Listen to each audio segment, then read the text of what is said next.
أمري واحلل عقدة من لساني يفقهوا قولي آمین یا رب العالمین۔ سورہ مجادلہ زیر مطالعہ ہے۔ اس کی پہلی 6 آیات ہم نے پڑھ لی تھی، 7ویں آیت ہے جو اس وقت میں نے آپ کے سامنے تلاوت کی ہے۔ پہلے اس کا ترجمہ سماعت فرما لیجئے۔ فرمایا کیا تو نے نہیں دیکھا کہ بے شک اللہ تعالیٰ وہ ہے جو جانتا ہے جو کچھ آسمانوں میں ہے اور جو کچھ زمین میں ہے۔ نہیں ہوتے وہ کسی نجوا میں 3 مگر چوتھا وہ ہوتا ہے، اور 5 مگر چھٹا وہ ہوتا ہے، نہ اس سے کم اور نہ اس سے زیادہ، مگر وہ ان کے ساتھ ہوتا ہے جہاں کہیں وہ ہوتے ہیں۔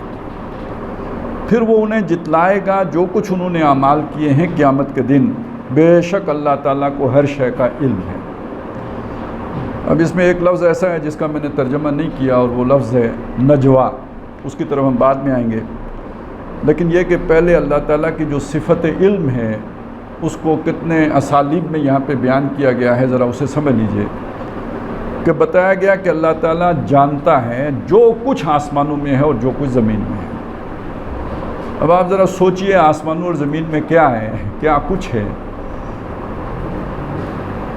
انسان نے جو کچھ جانچا، جو کچھ جانا، جو کچھ سمجھا، جتنا کچھ معلوم کیا، جس کو ہم سائنس کہتے ہیں۔ سائنس کیا ہے؟ دریافت، قوانین قدرت کو ڈھونڈنا، دریافت کرنا، تلاش کرنا۔ یہ جو اللہ تعالیٰ کی بنائی ہوئی چیزیں ہیں، ایجادات جو ہم کرتے ہیں وہ تو ٹیکنالوجی کے ذیل میں آ جائے گی نا۔ جو سائنس، جو حقائق موجود ہیں ان کو دریافت کرنے کا نام سائنس ہے۔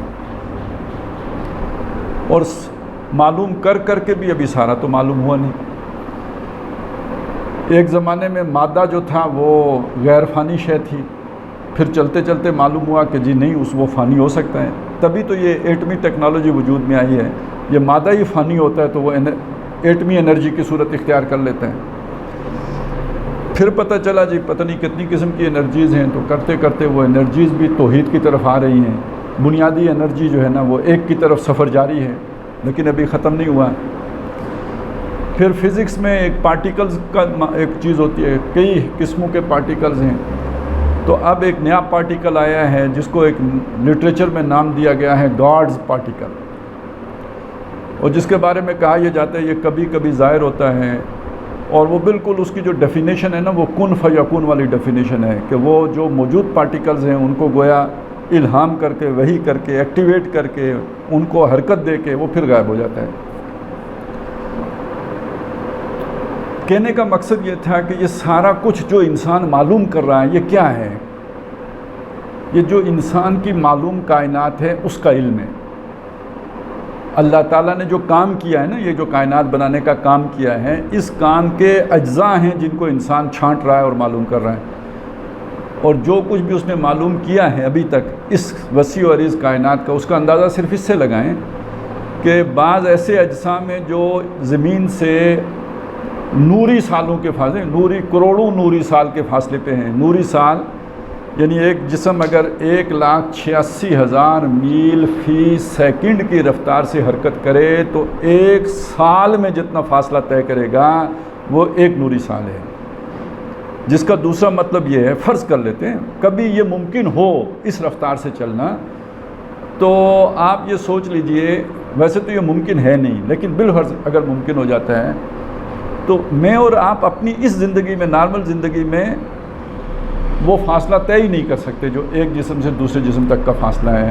تو اس سے آپ اندازہ لگانے کہ اللہ کی مخلوق کتنی ہے، تو جب کہا جاتا ہے وہ آسمانوں اور زمین کی ہر شے کو جانتا ہے، تو آپ کو کچھ اندازہ کرنا چاہیے نا کہ یہ کیا علم ہے جس کا یہاں پہ ذکر کیا جا رہا ہے۔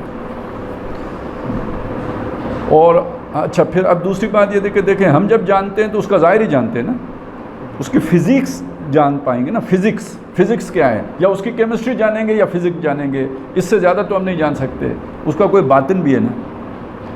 اب وہ صرف میں ایک اشارہ کر دیتا ہوں، قرآن مجید کا دعویٰ یہ ہے کہ اِم مِّن شَيْءٍ إِلَّا يُسَبِّحُ بِحَمْدِهِ وَلَٰكِن لَّا تَفْقَهُونَ تَسْبِيحَهُمْ، کوئی شے بھی نہیں ہے مگر یہ کہ وہ اللہ کی تسبیح کر رہی ہے لیکن تم اس کی تسبیح کو نہیں سمجھ سکتے۔ یعنی یہ جو سائنس کی ساری معلومات ہیں یہ بھی اس شے کے باڈی کے بارے میں تو جان سکتی ہیں، اس کی اصل باطنی کیفیت کیا ہے اس کو نہیں جان سکتی۔ یہ تو قرآن ہمیں بتا رہا ہے کہ وہ تسبیح بھی کر رہی ہے، مگر تمہیں وہ تسبیح سمجھ نہیں آ سکتی۔ وَلَٰكِن لَا تَفْقَهُونَ تَسْبِيحَهُمْ، ان کی تسبیح کو تم نہیں سمجھ سکتے۔ اب اس پر سمجھ لیجئے کہ جب یہ بات کہی جاتی ہے کہ اللہ جانتا ہے تو پھر اس کا اندازہ لگائیے کہ کتنا جانتا ہے۔ چلیں اس کو ایک اور طرح سے دیکھ لیں، میں آپ کو جانتا ہوں، آپ مجھے جانتے ہیں، کتنا جانتے ہیں؟ بہت تھوڑا جانتے ہیں۔ میرے دل میں کیا ہے آپ کو کیا پتہ ہے؟ میری سوچ میں کیا ہے آپ کو کیا پتہ ہے؟ میرے باقی معمولات دنیا کے کیا ہے، میں کماتا کیسے ہوں، کھاتا کیسے ہوں، آپ کو اس کا بھی سارا نہیں پتہ ہے۔ تو اللہ کو تو میرا بھی سارا پتہ ہے اور آپ کا بھی سارا پتہ ہے۔ ہم تو ایک دوسرے کے بارے میں سارا نہیں جان سکتے۔ میاں بیوی جو ساتھ رہتے ہیں، سب سے قریبی تعلق ہوتا ہے، ان کا معاملہ بھی یہ ہوتا ہے کہ ایک دوسرے کو سارا نہیں جانتے ہوتے، مکمل نہیں جانتے ہوتے، اور اللہ تعالیٰ ہر شے کو مکمل جانتا ہے۔ تو اس سے آپ کو اس علم کے، اللہ تعالیٰ کے علم کا ذرا ایک جھلک یا ایک اندازہ آپ کر سکتے ہیں کہ وہ کیا علم ہے جب اللہ تعالیٰ یہ بات کہتے ہیں۔ اب آ جائیں دوسری چیز کی طرف جو نجوہ ہے۔ اصل میں یہاں پہ یہ بات کیوں کہی گئی؟ کچھ لوگ ہیں جو کوئی سازشیں کر رہے ہیں، اور وہ سازشیں کر رہے ہیں چھپ کے، ظاہر ہے سازش ہوتی ہی چھپ کے ہے، تو ان کو سنانا مقصود ہے کہ بھئی کس سے چھپو گے؟ یہ دین اگر اللہ کا ہے اور محمد صلی اللہ علیہ وسلم اللہ کے رسول ہیں تو کہاں چھپ کے سازش کر سکتے ہو؟ جہاں چھپو گے اللہ تمہارے ساتھ ہوگا۔ اب نجوہ جو ہے اس کا اگر بالکل ہی میں آپ کو سادہ سا ترجمہ کروں تو وہ یہ ہوتا ہے کہ سرگوشی، کان میں جا کے، گوش اصل میں یہ کان کو کہتے ہیں نا، گوش مالی آپ نے سنا ہوگا، کسی کی گوش مالی کرنا، مالش ہوتا ہے نا کسی کو رگڑنا، تو گوش مالی وہ جو استاد کان پکڑ کے مروڑتے تھے نا، وہ گوش مالی ہے۔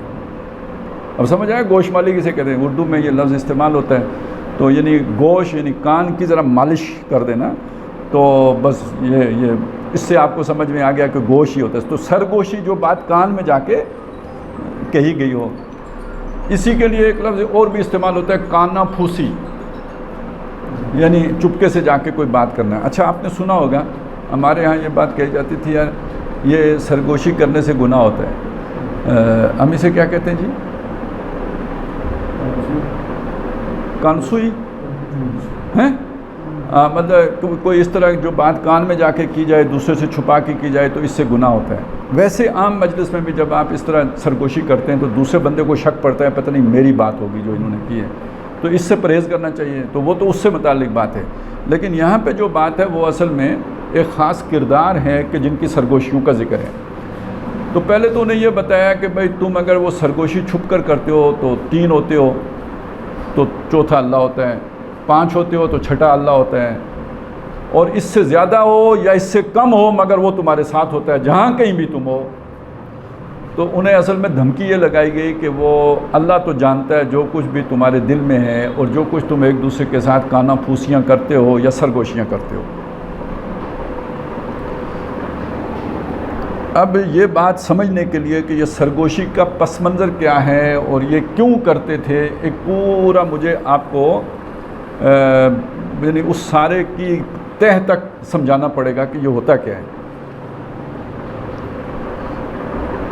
سب سے پہلے ایک بات سمجھ لیں کہ جس کو اللہ تعالیٰ ہدایت دے دے، کسی کو بھی ہدایت دے دے، مجھے دے دے، آپ کو دے، جس کو بھی اللہ ہدایت دے دے، تو اس بات کا خطرہ ہوتا ہے یا نہیں ہوتا کہ وہ ہدایت دوبارہ سلب ہو جائے؟ یہ سوچیں نا، یہ بات آپ غور کریں۔ میں ایک دفعہ ہدایت مل گئی تو پکی ہو گئی بات کہ بس اب ہدایت آپ سے چھنے گی نہیں، یا خطرہ ہوتا ہے کہ ہدایت چھن جائے؟ ہوتا ہے نا خطرہ۔ ہاں، اگر کسی کو شک ہو کہ نہیں چھنتی تو قرآن مجید میں دعا ہے، ربنا لا تزغ قلوبنا بعد اذ ہدیتنا وہب لنا من لدنک رحمہ انک انت الوہاب۔ اے ہمارے رب، ہمارے دلوں کو کج نہ کر دیجیے بعد اس کے کہ آپ نے ہمیں ہدایت دے دی ہے۔ اس کا مطلب ہے ہدایت ملنے کے بعد بھی دل کج ہو سکتے ہیں۔ ٹھیک ہے، اب آ جائیں اگلی بات کی طرف۔ یہ پہلی بات ہو گئی۔ اب میں چند مثالیں آپ کے سامنے پیش کروں۔ شیطان بھی ہدایت یافتہ تھا یا نہیں تھا؟ تھا۔ کتنا تھا؟ فرشتوں جتنا، مطلب فرشتوں کی صف میں شامل ہو گیا۔ اس کے بعد گمراہ ہوا نا، ہدایت ملنے کے بعد گمراہ ہوا۔ قرآن مجید میں سورہ اعراف میں ایک قصہ جو ہے نا بیان کیا گیا ہے اور مفسرین نے لکھا ہے کہ ایک بہت بڑا ولی اللہ تھا بنی اسرائیل کا، بلم بن باورا اس کا نام تھا، اور وہ یعنی صاحب کرامت بزرگ تھا۔ کرامت سمجھتے ہیں؟ مطلب وہ ہوا میں اڑ سکتا تھا، یا جو اس طرح کی جو حرکتیں ہوتی ہیں وہ کر سکتا تھا، صاحب کرامت بزرگ تھا۔ اس لیے آتا ہے نا کہ ہم نے اسے اپنی آیات میں سے عطا، آیات تو ہوتی ہی اس طرح کی چیزیں نا، کرامت کے لیے۔ جو غیر نبی ہوتا ہے اس کو جب کوئی خرق عادت کرتا ہے تو اسے کرامت کہتے ہیں، جب وہ نبی کرتا ہے تو اسے معجزہ کہتے ہیں۔ تو یہ نبی تو نہیں تھا، لیکن یہ کہ کرامتیں سے یعنی خرق عادت یعنی عام عادت انسان اگر زمین پر چلتا ہے تو کوئی اڑے تو یہ خرق عادت ہے۔ عام عادت آگ کے جلانے کی ہے، اگر آگ نہ جلائے تو یہ خرق عادت ہے۔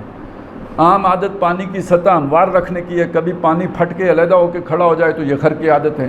تو یہ جو خرق عادت کبھی نبی سے ہو تو معجزہ ہے، غیر نبی سے ہو تو کرامت ہے۔ تو یہ جو شخص تھا یہ صاحب کرامت بزرگ تھا، اور قرآن کے الفاظ یہ ہیں فَانْسَلَخَ مِنْهَا، جو ہم نے مقام اور مرتبہ اسے دیا تھا وہ اس سے نکل گیا۔ فَأَتْبَعَهُ الشَّيْطَانُ، تو شیطان اس کے پیچھے ہو گیا۔ فَكَانَ مِنَ الْغَاوِينَ، تو وہ گمراہوں میں سے ہو گیا۔ ٹھیک ہو گیا جی؟ تو شیطان کی مثال دے دی، بلم بن باورا کی مثال دے دی۔ اب اس پر قیاس کر لیجئے، بہت سے لوگ ایسے ہو سکتے ہیں یا نہیں کہ ہدایت ملنے کے بعد گمراہ ہو جائیں؟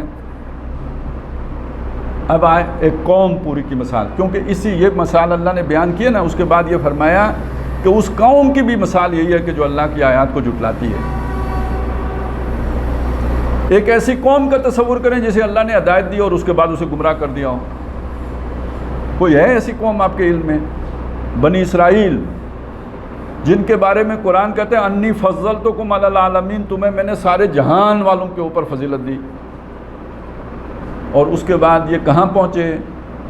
ضربت علیہم الذلۃ والمسکنۃ وباؤوا بغضب من اللہ، ان پر ذلت اور مسکنت مسلط کر دی گئی اور اللہ کا غضب کما کے لوٹے۔ اور اولئک الذین یلعنہم اللہ، یہ وہ لوگ ہیں جن پر اللہ نے پھر لعنت کی ہے، اور انہی پر فرشتوں کی بھی لعنت ہے، والناس اجمعین، تمام انسانوں کی بھی لعنت ہے۔ یہ کون ہیں جن پر سب کی لعنت ہے؟ وہی جن کو انی فضلتکم علی العالمین ہے۔ تو پوری ایک قوم جس کو اللہ نے ہدایت دی تھی وہ بعد میں ملعون ہو گئی، لعنتی ہو گئی، اور مغضوب علیہم ہو گئی، جس پر اللہ کا غضب ہوا، اور جہنمی ہو گئی۔ کہاں وہ مقام اور کہاں یہ جو ہے نا وہ شیطنت۔ تو بہرحال اس ساری بات سے جو بات میں آپ کے سامنے لانا چاہتا تھا، یعنی آپ کے ذہن میں یہ بات بیٹھ جائے کہ ہدایت ملنے کے بعد اسی زندگی میں انسان گمراہ بھی ہو سکتا ہے، اور ہوتے ہیں۔ اب اس بات کو اگر آپ سمجھ لیں تو پھر یہ بھی سمجھ لیں کہ نبی اکرم صلی اللہ علیہ وسلم جب مکے میں تھے تو وہاں ایمان لاتے ہی مصیبت آ جاتی تھی، رشتہ دار ناراض ہو جاتے تھے، مارتے پیٹتے بھی تھے، کسی کو دیکھتے انگاروں پہ لٹا دیتے تھے، کسی کو جو ہے ریت پہ جو تپتی ریت پہ لٹا دیتے تھے، کسی کو پاؤں میں رسی ڈال کے تو جو مکے کی پتھروں والی گلیاں تھیں، نوکیلے پتھروں ان کے اوپر گھسیٹتے تھے۔ تو وہاں کون ایمان لائے گا؟ جس کا ٹنو ایمان ہوگا نا وہی لائے گا، جو یہ ساری ماریں کھانے کے لیے تیار ہو وہ ایمان لائے گا۔ لیکن اس کے بعد جب آپ مدینہ تشریف لے آئے تو مدینہ آنے کے بعد یہاں پہ ایک لہر چلی ہے، لہر۔ وہاں تو اکا دکا بندہ ایمان لاتا تھا نا، یعنی 13 سال نبی صلی اللہ علیہ وسلم کی محنت کے بعد کتنے لوگ ایمان لائے تھے جو ہجرت کر کے آئے؟ بمشکل 150 بندہ تھا جو ہجرت کر کے آیا تھا۔ مدینے میں تو پورے قبیلے مسلمان ہو رہے ہیں۔ تو جب پورے قبیلے مسلمان ہو رہے ہیں تو اب یہاں دو چیزیں پیدا ہوئیں۔ ایک یہ کہ اس میں دیکھا دیکھی بھی لوگ مسلمان ہو گئے، آسانی تھی، مشکل نہیں تھی۔ اور دوسری چیز یہ تھی کہ مدینے میں یہودی بھی رہتے تھے، اور یہودی بڑے علم والے، فضل والے، ان کو سمجھدار سمجھا جاتا ہے، اللہ والا بھی سمجھا جاتا ہے۔ ظاہر ان کی داڑیاں بھی تھیں، ان کے چوغے بھی تھے، ان کے رتبے بھی تھے، یہ سارا کچھ۔ اچھا آ کے آباد بھی اس لیے ہوئے تھے کہ آخری نبی یہاں پہ آنا ہے۔ ہاں، یہاں پہ آ کے ان میں سے بعض لوگ آبادی اس لیے ہوئے تھے کہ ان کے علم کے مطابق آخری نبی نے اس شہر میں آنا تھا، اس کے انتظار میں آئے تھے۔ جیسے آج ہم مہدی کا انتظار کر رہے ہیں کہ مہدی آئے گا تو پھر یہ کہ اسلام غالب ہوگا، تو وہ بھی یہ کہتے تھے کہ جب آخری نبی آئے گا نا، آج تم ہمیں ستاتے ہو جب آخری نبی آئے گا اور اس کے ساتھ مل کر جب ہم تم سے جنگ کریں گے تو تم ہم پر غالب نہیں آ سکتے. تو وہ اللہ سے فتح طلب کرتے تھے. کانو یستفتحون علی الذین، اس سے پہلے وہ دوسرے لوگوں پر اللہ سے فتح طلب کرتے تھے. وہ اس کے لیے دعا کرتے تھے وہ آخری نبی آئے تاکہ وہ جو ہے نا اس کے ساتھ شامل ہو کے جنگ کریں. لیکن یہ کہ جب وہ آئے تو وہ ایمان نہیں لائے. تو جو ایمان لائے ان کے اوپر ان کے اثرات تھے، رابطے تھے، تعلقات تھے، اٹھنا بیٹھنا تھا. اب آپ اس چیز کو یوں سمجھ لیجئے نا کہ جب فرض کریں ایک بندہ آتا ہے کسی کے پاس تعلیم حاصل کرنے کے لیے، ایک مسلک کا ہے، دوسرے مسلک کی مسجد میں جا کے جمعہ پڑھنا شروع کر دیتا ہے. جب ان کو پتہ چلے گا کہ یہ اس مسجد میں جا رہے ہیں تو اس کا پیچھا کریں گے یا نہیں کریں گے؟ نہیں ہوتا ہے ایسا یا نہیں ہوتا؟ پیچھا کرتے ہیں یا نہیں کرتے؟ وہ کہتے ہیں خراب بندہ ہمارا ہے، وہ خراب ہو گیا ہے، خراب ہونے جا رہا ہے. تو اب اس کو مطلب گھر جاؤ سمجھاؤ. تو آپ کیا سمجھتے ہیں کہ مدینے میں جو لوگ ایمان لے آئے تھے ان کے پیچھے یہودی نہیں پڑ جاتے ہوں گے، ان کے گھر نہیں جاتے ہوں گے، تعلقات نہیں استعمال کرتے ہوں گے، اپنا سابقہ جو بھی ایک مذہبی رتبہ ہے اس کو استعمال کر کے، اور یہاں تک کہ جادو بھی کر کے اور بھی جو بھی جتنے طریقے اور ہتھ کنڈے ہو سکتے ہیں وہ کر کے تو لوگوں کو ورگلاتے نہیں ہوں گے. اس کا نتیجہ یہ نکلا کہ اگر کوئی بندہ نیک دلی سے بھی ایمان لایا تھا تو ان میں سے بعض ایسے ہوئے، اب یہ اللہ کی اپنی حکمت ہے کہ کیوں ہوئے، لیکن ایسے ہوئے کہ جو اس یہودی پروپیگنڈے کے زیر اثر، یہودیوں کی سازشوں کے زیر اثر، یہودیوں کے تعلقات کے زیر اثر یا اپنی کمزوریوں کے زیر اثر ہدایت پانے کے بعد گمراہی کی طرف واپس چلے گئے. یہ ہدایت پانے کے بعد جو گمراہی کی طرف جانا ہے یہ ہے اصل میں کفر باطنی. ایک کفر وہ ہوتا ہے جب آپ نے اعلان کر دیا کہ میں آج سے کافر ہوں، مسلمان نہیں ہوں، میں انکار کرتا ہوں اسلام کا، تو یہ تو ارتداد ہے. اس پر تو ہوگی جناب جو واجب القتل قرار پائے گا، جو مرتد ہے سزا اس کی قتل کرنا ہے. لیکن ایک آدمی نے کفر اپنے کا اعلان نہیں کیا، اندر سے کافر ہو گیا، اس کا کیا کریں گے؟ اس کا آپ کچھ نہیں کر سکتے. اندر سے بدل گیا اس پروپیگنڈے کے زیر اثر، جو بھی اس کی مجبوریاں تھیں ان کے زیر اندر سے بدل گیا. اب اس کو آپ کیسے ٹھیک کریں گے؟ آپ کو تو نہیں پتہ کہ یہ اندر سے کیا ہے. اوپر اس کے چھلڑی چڑھی ہوئی ہے، اسلام کی کلمہ شہادت بھی ہے، نمازیں پڑھنے بھی آتا ہے، روزے بھی پورے رکھتا ہے، زکوٰۃ بھی دیتا ہے، ساری ضرورتیں جو دین کی ہیں وہ پوری کرتا ہے، اندر دل بدل گیا ہے. جو سمجھ گئے آپ بات؟ یہاں تک ان کو اصطلاح میں منافق کہتے ہیں. یہ کیٹیگری ہے نا، یہ کافر کی کیٹیگری نہیں ہے، یہ منافق کی کیٹیگری ہے. مدینے میں آپ کو پتہ ہے منافقین تھے، عبداللہ ابن ابی بھی تھا، اس کا جتھا بھی تھا. اچھا اب یہ سمجھ لیں کہ مثلا 300 لوگ غزوہ احد سے واپس آ گئے تھے تو وہ 300 کے 300 منافق نہیں تھے. یہ تو ایک ایسی بات ہے نا، دیکھیں یہاں سے ہم 1000 آدمی جا رہے ہیں جی، پیدل مری جا رہے ہیں، کام ہے کوئی جا رہے ہیں، برف پڑی ہے، لوگ پھنس گئے ہیں، ان کو نکالنے کے لیے 1000 آدمی کا جتھا چل پڑا یہاں سے. تو رستے میں کسی نے کہا یار یہ تو پاگل ہیں، ادھر بھی لوگ مر رہے ہیں، تم کو بھی مروائیں گے تو واپس چلتے ہیں. تو اس میں سے 10 بندے بے ایمان ہوں گے، ہو سکتا ہے 50-60 آدمی ویسے ہی ان کی باتوں میں آ کے واپس آ جائیں. ان کے دل میں بے ایمانی نہیں تھی، وہ ایک بس وہاں پہ ہوا چلی اور اس میں وہ بہ کے آ گئے. اس طرح وہ جو 300 واپس آئے تھے سارے کے سارے منافق نہیں تھے. ان میں سے وہ جو لے کے آنے والا تھا وہ تو جو تھا سو تھا، لیکن یہ کہ اس میں مخلص مسلمان بھی تھے، بس پروپیگنڈے میں آ گئے، باتوں میں آ گئے، ان باتوں میں وہ ان کے ساتھ واپس آ گئے. اب اس ساری چیز کو قرآن مجید کیسے بیان کرتا ہے؟ وہ کہتا ہے ان الذین آمنوا ثم کفروا ثم آمنوا ثم کفروا ثم ازدادوا کفرا. بے شک وہ لوگ جو ایمان لائے پھر کافر ہوئے، پھر ایمان لائے پھر کافر ہوئے، پھر کفری میں بڑھتے چلے گئے. بشر المنافق، یہ منافق ہیں، ان منافقوں کو خوشخبری دے دیجئے کہ ان کے لیے دردناک عذاب ہے. اب آپ کو سمجھ آ گئی کہ منافق کا کیا مسئلہ ہوتا ہے. یہ کبھی ادھر ہوتا ہے اور کبھی ادھر ہوتا ہے، یہ یکسو نہیں ہوتا. اب اس کے مقابلے میں جو لفظ ہے وہ حنیف کا لفظ ہے. حنیف کا مطلب ہوتا ہے جو کشتیاں جلا کے ایک طرف ہو گیا ہو، یکسو ہو گیا ہو، ایک رخ پہ آ گیا ہو، ایک طرف کا ہو گیا ہو. اور جو ڈبل مائنڈڈ ہوتا ہے، کبھی ادھر ہوتا ہے اور کبھی ادھر ہوتا ہے، یہ ہیں مذبذبین بین ذالک لا الہ ہؤلاء ولا الہ ہؤلاء. یہ تذبذب میں رہتے ہیں، نہ پوری طرح ادھر ہوتے ہیں نہ پوری طرح ادھر ہوتے ہیں. تو جو نہ پوری طرح ادھر ہو نہ پوری طرح ادھر ہو، تو وہ کبھی ادھر ہوتا ہے اور کبھی ادھر ہوتا ہے. اب یہ اگر یہ ذہن میں ہو تو پھر یہ آیت سمجھ میں آ جائے گی، کبھی وہ کفر کی طرف ہوتا ہے، کبھی اسلام کی طرف ہوتا ہے۔ اب آپ سوچیں جب مسجد نبوی میں نماز پڑھنے آئے گا تو وہ کس کی طرف ہے؟ اسلام کی طرف ہے۔ اور جب غزوہ احد سے وہ اپنے جتھا لے کے واپس جا رہا ہوگا تو اس وقت وہ کس کی طرف جا رہے ہیں؟ کفر کی طرف جا رہے ہیں۔ بلکہ اس پر تبصرہ بھی یہ ہے، ہم للکفر یومئذ اقرب منہم للایمان، اس دن وہ کفر کے ایمان کی نسبت کفر کے زیادہ قریب تھے۔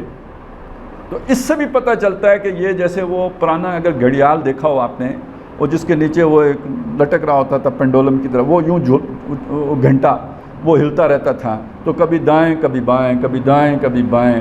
تو منافق کا دل ایک جگہ پہ ٹھکتا نہیں ہے، کبھی دائیں ہوتا ہے کبھی بائیں ہوتا ہے، کبھی سجے تو کبھی کھبے۔ یہ وہ لوگ، اچھا اسی کو کہا کہ جب آسانی ہوتی ہے تو چلتے ہیں، جب مشکل آتی ہے تو رک جاتے ہیں۔ یعنی جب آسانی ہو تو ایمان کی طرف ہوتے ہیں، اور جب مشکل مرحلہ آتا ہے تو کفر کی طرف ہو جاتے ہیں۔ اچھا اسی کو سورہ حج میں بیان کیا، وَمِنَ النَّاسِ مَن يَعْبُدُ اللَّهَ عَلَىٰ حَرْفٍ، لوگوں میں وہ بھی ہیں جو اللہ کی بندگی تو کرتے ہیں لیکن ذرا کنارے رہ کے کرتے ہیں، یعنی بیچ مجدار کے کودنے کے لیے تیار نہیں ہوتے، وہ کشتی جلانے کے لیے تیار نہیں ہوتے۔ تیل دیکھتے ہیں، تیل کی دھار دیکھتے ہیں، ہوا کا رخ دیکھتے ہیں، اگر ہوا پرامن ہو تو چلتے رہتے ہیں، اور ہوا میں کوئی تلاطم نظر آئے تو منہ موڑ کے چل دیتے ہیں، مصیبت ہو تو الٹے گھوم جاتے ہیں، یو ٹرن۔ سکون ہو تو پھر اس پہ آمنا و صدقنا۔ یہ ہے منافق۔ اچھا اب میں آپ کو ایک بات سمجھاؤں، یہ چیز پیدا کیوں ہوتی ہے، یہ نفاق کیوں پیدا ہوتا ہے؟ قرآن مجید نے اس کے لیے ایک بات کہی ہے کہ فی قلوبہم مرض فزادہم اللہ مرضا، ان میں ایک مرض تھا، اللہ نے ان کو بڑھا دیا ان کے مرض میں۔ یہ مرض کیا ہے؟ یہ مرض ہے حب الدنیا، دنیا کی محبت۔ دین کیا ہے؟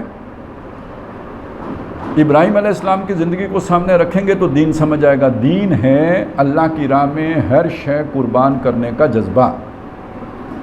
دیناً قیما ملت ابراہیم حنیفہ، دین ہے سیدھا ہے، ملت ابراہیم کا طریقہ ہے یکسو۔ اور وہ کیا ہے؟ قل ان صلاتی و نسکی و محیای و مماتی للہ رب العالمین، نماز بھی اللہ کے لیے، قربانی بھی اللہ کے لیے، تو جینا بھی اللہ کے لیے اور مرنا بھی اللہ کے لیے۔ تو اس کا مطلب یہ ہوا کہ بیٹا قربان کرنا پڑے تو ابراہیم کی طرح دریغ نہ ہو، خود آگ میں چھلانگ لگانی پڑے تو ابراہیم کی طرح دریغ نہ ہو، ہجرت کرنی پڑے تو دریغ نہ ہو، نومولود اور اس کی ماں کو اکیلا ویرانے میں چھوڑنا پڑے بے آب و گیا سرزمین میں تو دریغ نہ ہو۔ یہ ہے نا دیناً قیما ملت ابراہیم حنیفہ۔ جو اس طرح اللہ کا وفادار ہو گیا وہ یکسو ہو گیا، اور جس کے دل میں دنیا کی محبت ہوگی وہ کیسے اس طرح کا وفادار ہو سکتے ہیں؟ یہ دنیا ہی تو قربان کرنی تھی، وہ کیسے قربان کرے گا؟ اب میں حق کے لیے کھڑا ہونا چاہتا ہوں لیکن جب میں حق بولوں گا تو چچے کا پتر ناراض۔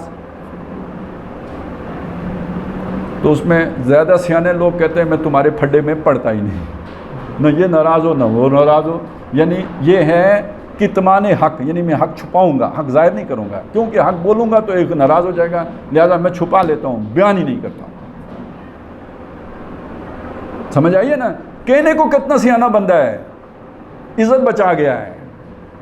یہ ہم سب کہتے ہیں بڑا سیانہ تھا، وہ اس بیچ میں پڑا ہی نہیں، بیچ سے نکل، حالانکہ اس کے پاس گواہی تھی، اسے معلوم تھا ان دو میں سے بدماش کون ہے اور مظلوم کون ہے، لیکن وہ دونوں سے اپنا تعلق رکھنے کی خاطر کتمان حق کا مجرم ہوا۔ جو حق اس کے پاس تھا اسے بیان کرنے سے کنارہ کشی کر گیا۔ کیوں؟ وہ دوسرے کی ناراضگی مول لینے کے لیے تیار نہیں تھا۔ کیوں؟ وہ تعلق نہیں توڑنا چاہتا۔ تو دنیا کے تعلق کی محبت نے اسے حق کو چھپانے پر مجبور کر دیا۔ اسماعیل اگر اتنا پیارا ہے جیسے کہ ہمیں اپنے اسماعیل پیارے ہیں، تو ذبح کرنے کی باری آئے گی تو ہم کیا کریں گے؟ بکرا تو ذبح کر لیں گے، اسماعیل تو ذبح نہیں کر سکتے۔ چلیں اسماعیل والی بات آپ کو مشکل لگے گی۔ دیکھیں اگر ہم کسی جگہ پہ ہمارا کاروبار ہے، دکان ہے ہماری چھوٹی سی، کوئی دکاندار اپنا گاہک لوز کر سکتا ہے؟ کھونے کے لیے تیار ہے اپنا گاہک؟ نہیں۔ تو اگر حق بیان کرنے کے نتیجے میں گاہک ناراض ہو کے تو آئندہ سودا لینا چھوڑ دے تو کتنے ہیں جو اس کی قربانی دے سکتے ہیں؟ میں ایک گاہک کی بات کر رہا ہوں، ایک گاہک کی۔ بہت پرانی بات ہے، ایک دکان پہ میں کسی کے ساتھ ہاتھ بٹا رہا تھا، کوئی اپنا ہی عزیز تھا، اس کے ساتھ ہاتھ بٹا رہا تھا، کراچی کی بات ہے۔ وہاں پہ کچھ عورتیں ہوتی ہیں، وہ ایک ملتانی مٹی ہوتی ہے وہ کھاتی ہیں۔ ظاہر ہے مٹی ہے تو سب سے سستی چیز ہے، اس زمانے میں تو اور بھی بہت سستی ہوگی، یہ تو کوئی 84-85 کی بات ہے۔ وہ رکھی ہوئی بھی باہر ہوتی ہے، مطلب وہ فضول چیز ہے، کوئی اتنی قیمتی شے ہے نہیں، تو اس کو کون چھپائے گا، تو باہر رکھی ہوتی ہے، ڈھیر لگا ہوتا ہے۔ وہ کوئی عورتیں آئیں لینے کے لیے، وہ 8 آنے کی یا روپے کی نہیں لینی تھی، انہوں نے اس سے کم ہی کی لینی تھی۔ اور وہ ظاہر ہے جو عورتیں مٹی کھاتی ہیں وہ کون سی کوئی کلچرڈ اور سویلائزڈ اور مہذب اور کوئی مطلب وہ جیسی ان کی زبان، انہوں نے وہ دکاندار صاحب جو تھے نا، ان کے ابا حضور سے اوپر تک جو ہے نا پوتی پڑھ دی، جسے ہم کہتے ہیں پوتی پڑھنا نا، پوتی پڑھ دی۔ اور ادھر اوپر کہیں جا کے ہمارا بھی جوڑتا تھا، ہمیں غصہ آ گیا، تو وہ عورتیں چھوڑ کے مٹی چلی گئیں۔ تو وہ جو دکاندار صاحب مجھ سے بڑے ناراض ہوئے کہ آپ نے میرے گاہک خراب کر دیے۔ بھائی ابے کی غیرت بھی نہیں بندہ کر سکتا گاہک کو بچانے کے لیے، تو یہاں دین کی غیرت بندہ کدھر کرے گا؟ تو میں تو تھا نا بیوقوف جس نے گاہک توڑ دیا، وہ تو تھا سیانہ، اس نے گاہک بچانا تھا۔ تو ہر سیانہ اپنا مفاد قربان نہیں کرتا، جو بھی سیانہ ہوتا ہے نا وہ مفاد بچاتا ہے، مفاد قربان نہیں کرتا، اور جو بیوقوف ہوتا ہے وہ کہتا ہے چلو دوا والا۔ اس لیے ہم کہتے ہیں نا کھرا ساتھ کیا کہتے ہیں؟ برا۔ سبحان اللہ، بھائی جو کھرا ہو وہ برا ہوتا ہے، لیکن ہم کہتے ہیں کھرا برا، کیوں؟ اس لیے کہ اس کے بعد ہمیں بری لگتی ہے، ہمیں لگتا ہے یہ بیوقوف ہے، یہ احمق ہے، اسے تو پتہ ہی نہیں دنیا کا۔ تو دنیا میں جو سیانے لوگ ہوتے ہیں وہ ایسے ہوتے ہیں، اپنے مفاد کو بچانے والے، اور جو اپنے مفاد کی پرواہ نہ کریں ان کو وہ کیا سمجھتے ہیں؟ بے وقوف۔ چنانچہ یہ ان کی ایک علامت ہوتی ہے کہ یہ سیدھے لوگوں کو بے وقوف کہتے ہیں۔ وَإِذَا قِيلَ لَهُمْ آمِنُوا كَمَا آمَنَ النَّاسُ، جب ان سے کہا گیا کہ انسان کے پتر بن کے تم بھی ایمان لاؤ جیسے باقی لوگ ایمان لائے ہیں، قَالُوا أَنُؤْمِنُ كَمَا آمَنَ السُّفَهَاءُ، تو انہوں نے کہا کہ ہم بے وقوفوں کی طرح ایمان لائیں۔ اب سمجھ آیا وہ بے وقوف کیوں کہتے تھے؟ کہ جب پکار لگی، جہاں لگی، جیسے لگی، جس حال میں لگی، وہ لبیک کہہ کے آ گئے، ان کی نظر میں بے وقوف ہیں۔ وہ انہیں سمجھاتے تھے کہ مت گرمی میں نکلو، بڑی گرمی ہے، اس گرمی میں کیوں تم نکل رہے ہو؟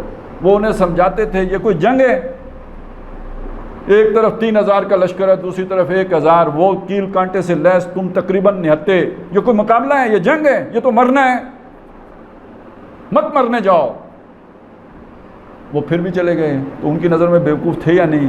اسی لیے انہوں نے بعد میں ان سے کہا تھا اگر تم نے ہماری بات مانی ہوتی تو ما قتل نہ ہاں ہونا، اگر ہماری بات پر عمل ہوا ہوتا تو ہم یوں نہ قتل کیے گئے ہوتے یہاں پہ۔ اب آپ کو سمجھ آیا یہ جب وہ کہتے ہیں بیوقوف تو اس کا مطلب کیا ہے؟ اب آپ سوچیں ہم کیا کہتے ہیں؟ تقریباً ہم بھی بیوقوف ہی سمجھتے ہیں نا، جو اپنا سب کچھ لٹانے کے لیے تیار ہو۔ تو دین کا تقاضا کیا ہے؟ سب کچھ لٹانے والا۔ تو اب جس کی دل میں دنیا کی محبت ہے، کاروبار کی محبت ہے، مال کی محبت ہے، اولاد کی محبت ہے، والدین کی محبت ہے، برادری کی محبت ہے، وہ اپنے جو گھر بنائے ان کی محبت ہے، یہ میں اپنے پاس سے کوئی بھی نہیں گن رہا ہوں، یہ سب اللہ نے گنی ہوئی ہیں باتیں۔ قُلْ إِنْ كَانَ آبَاؤُكُمْ وَأَبْنَاؤُكُمْ وَإِخْوَانُكُمْ وَأَزْوَاجُكُمْ وَعَشِيرَتُكُمْ وَأَمْوَالٌ اقْتَرَفْتُمُوهَا وَتِجَارَةٌ تَخْشَوْنَ كَسَادَهَا وَمَسَاكِنُ تَرْضَوْنَهَا، یہ محبتیں اگر دل میں رچی بسی ہیں تو پھر اللہ کی محبت تو نہیں پیدا ہو سکتی، پھر اللہ کے لیے قربانی تو نہیں دی جا سکتی۔ اب یہاں پہ ایک بات سمجھ لیجئے، میرے دل میں کیا ہے یہ کون جان سکتا ہے؟ آپ جان سکتے ہیں؟ مطلب میں ابھی آپ کے سامنے قرآن مجید کا درس دے رہا ہوں، لیکن میرے دل میں محبت کس کا بسیرا کیے ہوئے آپ کو کوئی پتہ لگ سکتا ہے؟ آپ نہیں جان سکتے۔ لیکن دوسری طرف کیا ہوتا ہے؟ اللہ تو جانتا ہوتا ہے نا میرے دل میں کیا ہے۔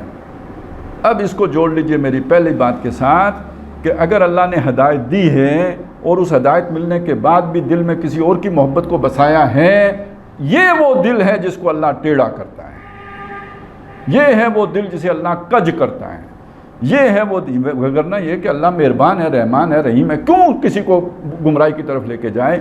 پہلی غلطی انسان خود کرتا ہے۔ سورہ مائدہ میں ذکر ہے کہ یا ایھا الذین آمنوا، اے وہ لوگوں جو ایمان لائے ہو، من یرتد منکم عن دینہ، جو کوئی تم میں سے اپنے دین سے مرتد ہو گیا۔ اب یہاں ارتداد وہی باطنی ارتداد ہے، یو ٹرن لے گیا اندر ہی اندر کا کفر کر گیا۔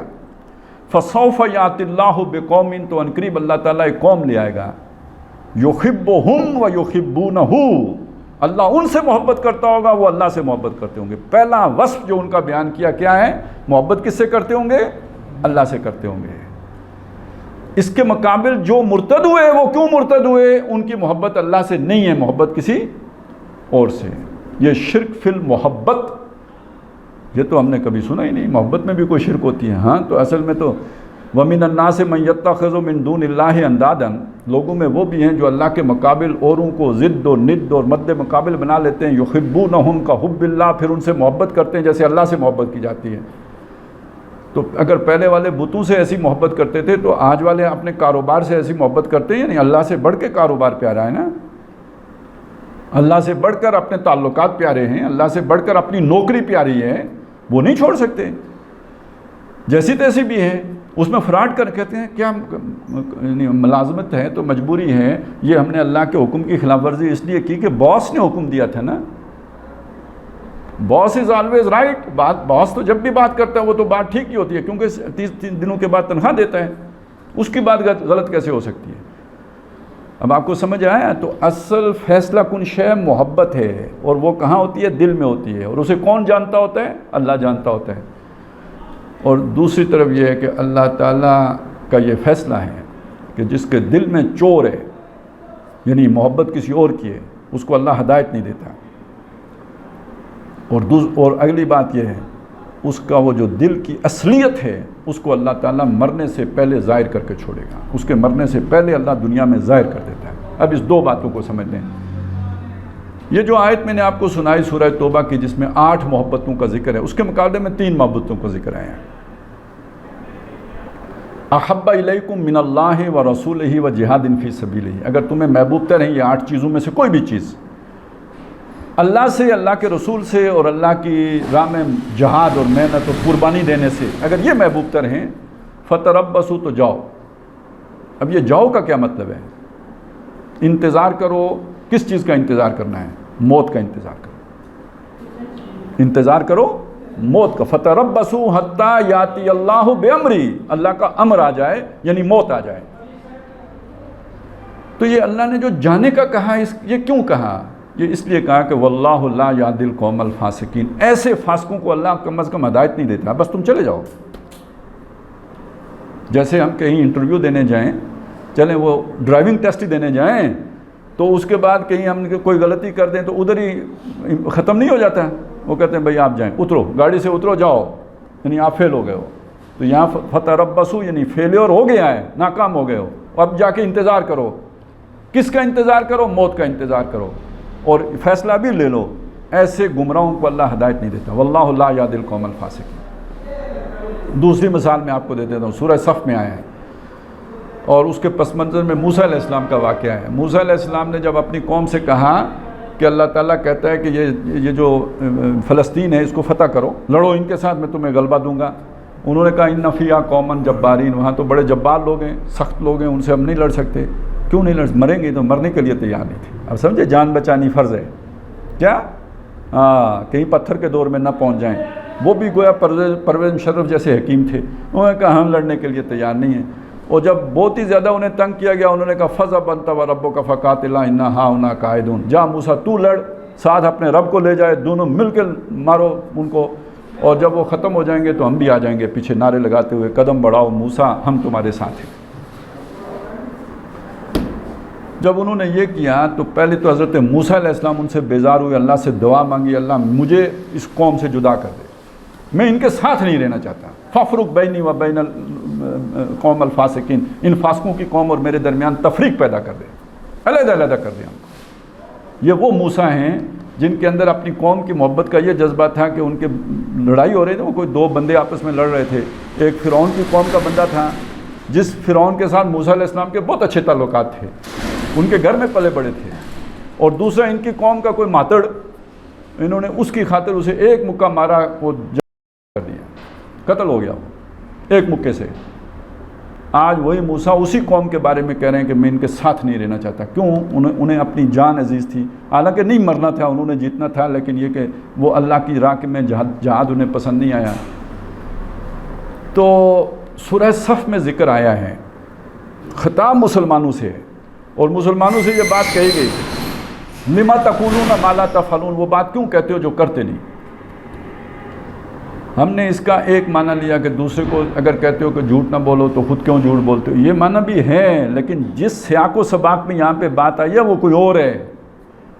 وہ سیاق و سباق کیا ہے؟ پہلی بات یہ بتائی کہ جو منہ سے کہا جائے اس پر عمل نہ کیا جائے، یہ اللہ کو بیزار کر دیتا ہے۔ موسیٰ علیہ السلام کی بیزاری میں نے آپ کو بتائی نا، جیسے موسیٰ علیہ السلام بیزار ہوئے ایسے ہی اللہ بھی بیزار ہو جاتا ہے۔ ایک بات تو یہ ہو گئی۔ اگلی بات کیا تھی؟ مسلمانوں سے یہ بات کہی گئی جب یہ کہا گیا کہ بھئی اللہ تعالیٰ اس سے ناراض ہوتا ہے کہ جو بات کرو اس پر عمل نہ کرو، اس کے مطابق تمہارا کردار نہ ہو، تو جس کردار کے بارے میں ذکر کیا کہ ان سے اللہ محبت کرتا ہے، وہ کون سا کردار ہے؟ اس کا مطلب اس کردار کا مطالبہ ہو رہا ہے۔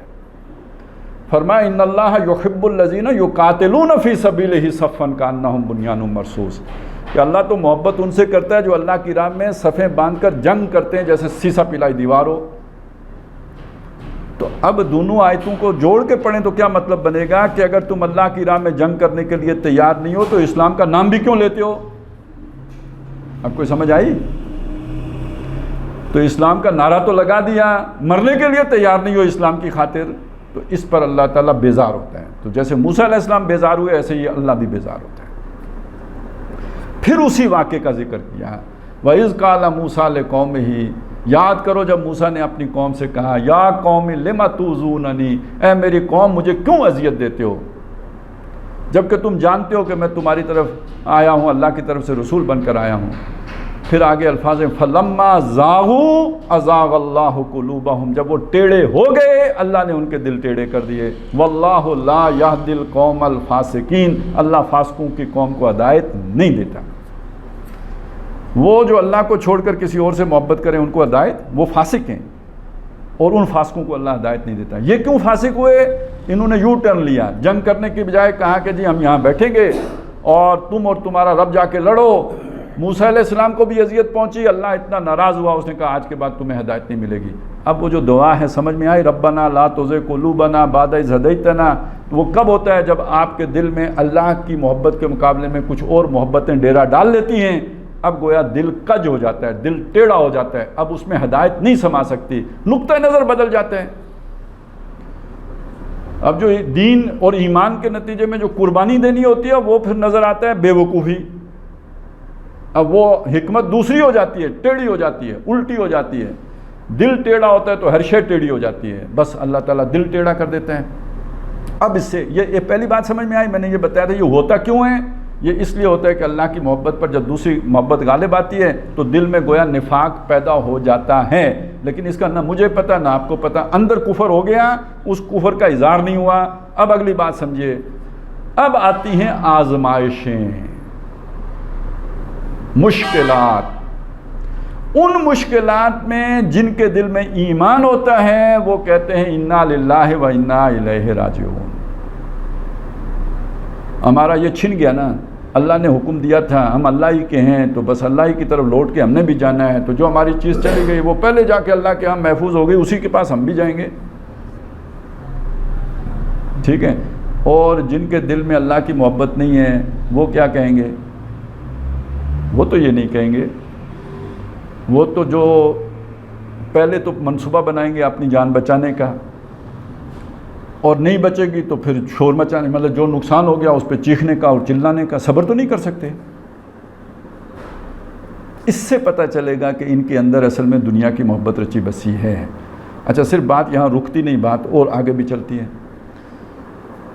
شروع میں یوں ہوتا ہے کہ جب آدمی سے کوئی ایسے معاملے میں غلطی ہوئی نا، دیکھیں کوئی مشکل کام آ گیا، 10 بندے چلے گئے، 2 نہیں جا سکے، اس وجہ سے نہیں جا، دنیا کی محبت کی وجہ سے نہیں جا سکے، بعد میں انہیں احساس ہوا کہ ہم نے غلطی کی، ہمیں بھی جانا چاہیے تھا.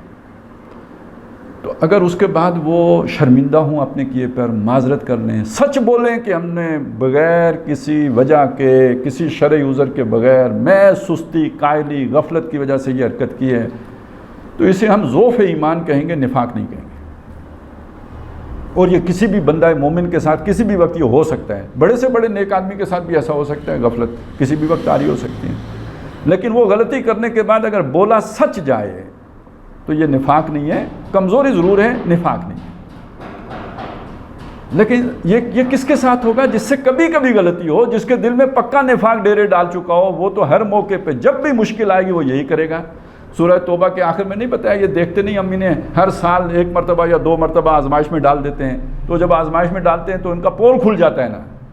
ہر سال یا 2 مرتبہ یا 1 مرتبہ یہ ضرور ہوتا ہے کہ ان کا پول کھلتا ہے.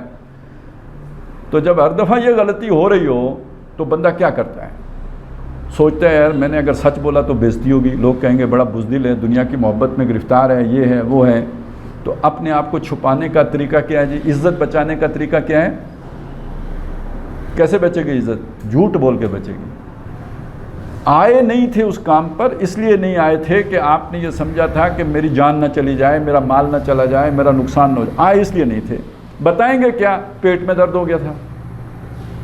بتائیں گے کیا؟ بیوی بیمار ہو گئی تھی، اچانک بیمار ہو گئی تھی، اچانک بچہ بے ہوش ہو گیا تھا. اب یہ بہانہ بنائیں گے نا، اور یہ بہانہ جھوٹا ہوگا. اور کیوں بنایا؟ ایک عزت اپنی ساکھ برقرار رکھیں کہ میں بزدل نہیں ہوں، میں ہوں بڑا دلیر، لیکن یہ کہ یہ مسئلہ پیدا ہو گیا تھا اس وجہ سے نہیں آیا. جب جھوٹ بولا تو یہ نفاق کی سیڑھی پر پہلا قدم رکھ دیا. لیکن جھوٹ بھی بندہ، یعنی سال میں جس کی 2 دفعہ اس طرح کی آزمائش ہو رہی ہو تو وہ جھوٹ بولے گا تو 1 دفعہ بولے گا، 2 دفعہ بولے گا، 10 دفعہ بولے گا. آخر خود ہی سوچے گا یار یہ ہر دفعہ میرے ساتھ ہی مسئلہ ہوتا ہے، کسی اور کے پیٹ میں درد نہیں ہوتا، یا میری بیوی بیمار پڑتی ہے، کسی اور کی بیمار نہیں پڑتی. ہوگا نا یہ مسئلہ. جب یہ مسئلہ ہوگا تو وہ اب اس جھوٹ کو ثابت کرنے کے لیے قسم بھی کھائے گا. اور آپ حیران ہوں گے کہ وہ اس کو اپنے جھوٹ پر یقین کتنا ہو جائے گا کہ میں سچ بول رہا ہوں. اس کا ایک ذکر مطلب ہماری سمجھ سے باہر بات ہے، لیکن قرآن مجید نے اس کا ذکر کیا ہے کہ جب اللہ تعالیٰ کے ہاں یہ پہنچیں گے، حشر کے میدان میں کھڑے ہوں گے، یوم یبعثہم اللہ جمیعا، اسی سورہ مبارکہ کے آخر میں ہے، فَيَخْلِفُونَ لَهُ كَمَا يَخْلِفُونَ لَكُمْ، اللہ کے سامنے بھی قسم کھا کے جھوٹ بولیں گے جیسے تمہارے سامنے قسم کھا کے جھوٹ بولتے ہیں. وَيَحْسَبُونَ أَنَّهُمْ عَلَىٰ شَيْءٍ، اور اپنے تئیں سمجھ رہے ہوں گے کہ وہ کسی بات پر کھڑے ہیں، ان کی بات مانی جائے. جھوٹے آدمی کی مت اللہ یوں مار دیتا ہے. اب آپ کو سمجھ آئے ختم قلوب کیا ہوتا ہے؟ دل کے اوپر مور ہونے کا مطلب کیا ہے؟ کہ جھوٹ بول کے بندہ اپنے آپ کو سچا سمجھ رہا ہے، اور اس درجے میں سچا سمجھ رہا ہے کہ اللہ کے سامنے بھی جھوٹ بول رہا ہے. فرمایا استحوذ علیہم الشیطان، ان پر تو شیطان پوری طرح مسلط ہو گیا ہے. یہ درجہ جب یہاں تک بندہ پہنچا تو اب شیطان مسلط ہو گیا. اور یہاں پہ جب تب پہنچتا ہے اصل میں، اس سے پہلے ایک بات اور ہو چکی ہوتی ہے کہ جو حق پرست لوگ ہوتے ہیں نا، ان کے لیے دل میں نفرت پیدا ہو چکی ہوتی ہے کہ ان کی بے وقوفی کی وجہ سے ہم بھی ایکسپوز ہو جاتے ہیں. اب دیکھیں نا، موسیٰ علیہ السلام کی قوم کے سارے ہی بیٹھ گئے، تو اب کس پر آپ الزام لگائیں گے کہ یہ منافق اور یہ بزدل؟ سارے ہی بیٹھ گئے. اگر آپ اس کو دیکھتے ہیں کہ 300 بندہ غزوہ احد سے واپس آ گیا، یہ کیوں نہیں دیکھتے 700 کھڑا رہا؟ وہ 700 کھڑا رہا جس کی وجہ سے 300 پکڑا گیا نا. تو اب یہ جو 300 واپس آئے، ان کے دل میں بغض کس کا پیدا ہوگا؟ ان 700 کا پیدا ہوگا کہ وہ کیوں کھڑے رہے، وہ بھی ہمارے ساتھ کیوں نہیں واپس آئے تھے. اور سب سے شدید بغض کس کا پیدا ہوگا؟ یہ مصیبت میں ڈالتا کون ہے؟ یہ روز نئی سے نئی مہم کون شروع کر دیتا ہے؟ مہم جوئی، ایڈونچر، ان کے خیال میں کون کرتا ہے یہ سب؟ نبی اکرم صلی اللہ علیہ وسلم. اب آپ کو یہ جملہ سمجھ آئے گا کہ جب ان سے کہا جاتا ہے لا تفسدوا، کہ فساد نہ مچاؤ، قالوا انما نحن مصلحون، وہ کہتے ہیں ہم تو اصلاح کر رہے ہیں، یعنی فساد تم مچا رہے ہو. اب آپ کو سمجھ آئی؟ جب بات یہاں پہنچ جاتی ہے تو یہ دل پر پھر مور ہو چکی ہوتی ہے. کافروں کے دل پر پہلے ہی مور ہو جاتی ہے، منافق کے دل پر اب مور لگتی ہے کہ جب اس کے دل میں اللہ کے نبی کا بغض پیدا ہو گیا، جب اس کے دل میں جو ہے وہ مخلصین کے بارے میں حسد نہیں بلکہ بغض پیدا ہو گیا، عداوت پیدا ہو گئی، دشمنی پیدا ہو گئی. یہ وہ جگہ ہے جہاں سے واپسی ممکن نہیں. پہلی دو جگہیں جھوٹ بولنا, جھوٹی قسم کھانا, اس سے بھی توبہ ہو سکتی ہے, اللہ توفیق دے, کوئی واپس بھی آ سکتا ہے. وہ جو جھولتا رہتا ہے نا, کبھی کفر کبھی اسلام, یہ اس سطح تک جھولتا رہتا ہے. جب دل میں بغض پیدا ہو گیا تو ثم ازدادوا کفرا کی کیفیت پیدا ہو گئی. اب واپسی ممکن نہیں ہے, اب گئے.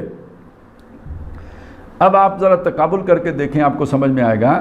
سورہ بقرہ میں پہلے رکوع کے آخر میں فرمایا کہ ختم اللہ علی قلوبہم وعلی سمعہم وعلی ابصارہم غشاوہ, ان کے دلوں پر بھی اللہ نے مور کر دی, کانوں پر بھی کر دی, آنکھوں کے اوپر پردہ طاری کر دیا.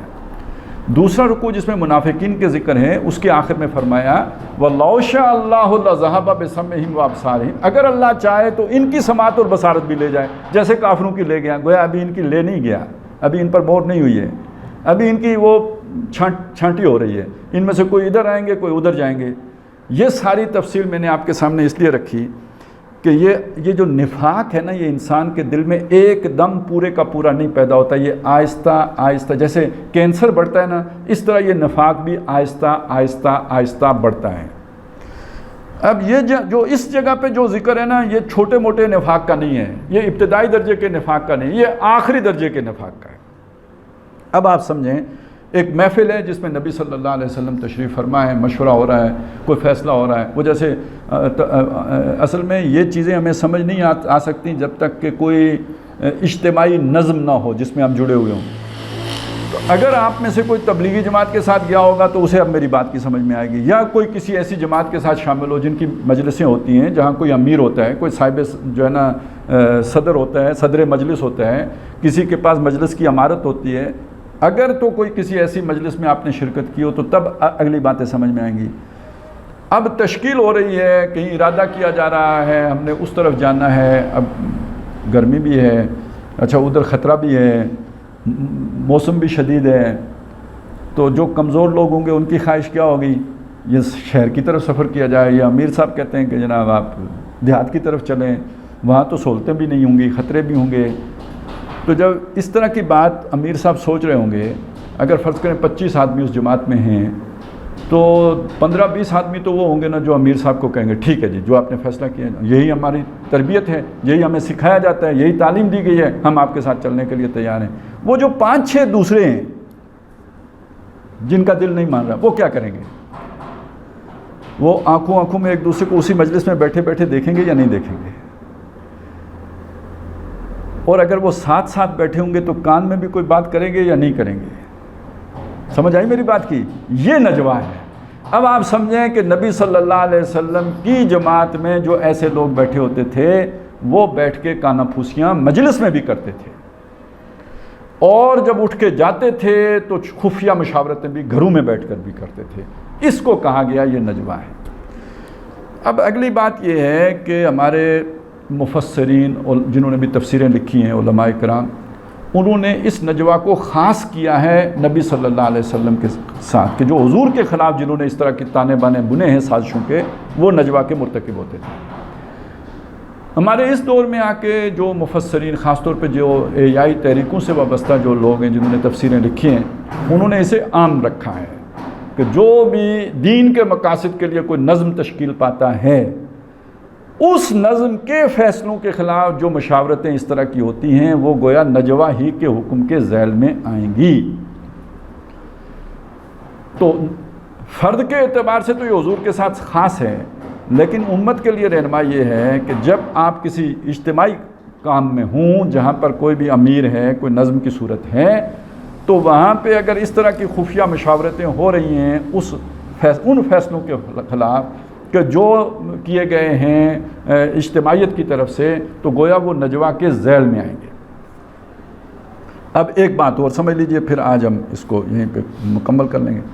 وہ بات یہ ہے کہ یہ تو معلوم ہو گیا کہ یہ نجوہ ان لوگوں میں پیدا ہوتا ہے کہ جن کے دلوں میں دنیا کی محبت ہوتی ہے, مفادات عزیز ہوتے ہیں, اپنے مشن کے مقابلے میں اپنے مفاد کو ترجیح دینے والے لوگ, ان کے اندر وہ یہاں تک پہنچتے ہیں. نجوہ ان کی ضرورت ہے, یہ خفیہ مشاورت ان کی ضرورت ہے.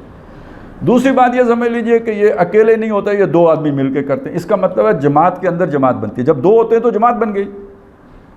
آپ سمجھ گئے نا؟ ایک اکیلا ہے, جب 2 ہو گئے تو اب یہ اجتماعیت ہے, یہ اکیلا نہیں ہے. تو سرگوشی اکیلا بندہ تو نہیں کر سکتا نا،